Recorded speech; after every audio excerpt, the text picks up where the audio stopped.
Here we are in one of the most important ATI books in my opinion, Surg. Get excited to study nursing. So we're in RN Adult Medical Surgical Nursing Edition 10.0. Here we go, y'all. Chapter 1 is called Health, Wellness, and Illness. What are the variables that affect health and wellness? Okay, some can be changed, right? That's what you should do. Change what you can. These are modifiable because we can modify them. Ready? Smoking, nutrition, health education, sexual practices, exercise.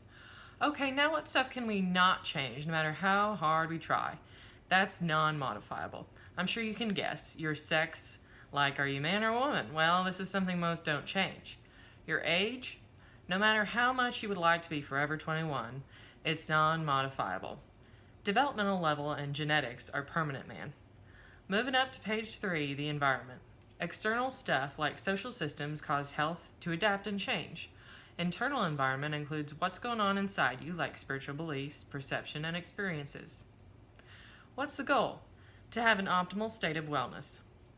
Be your best. What's the illness-wellness continuum?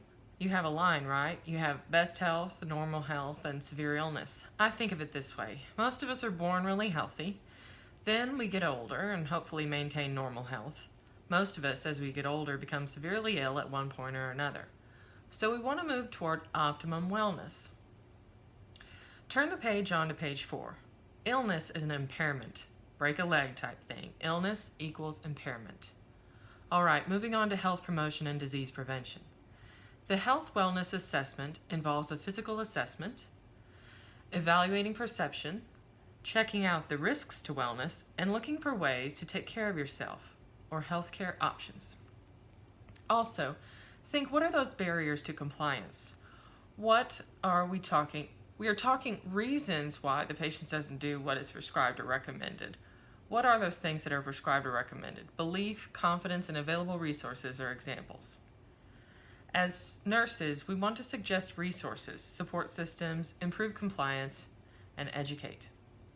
With this health wellness assessment deal, remember ATI likes you to assess. Assess,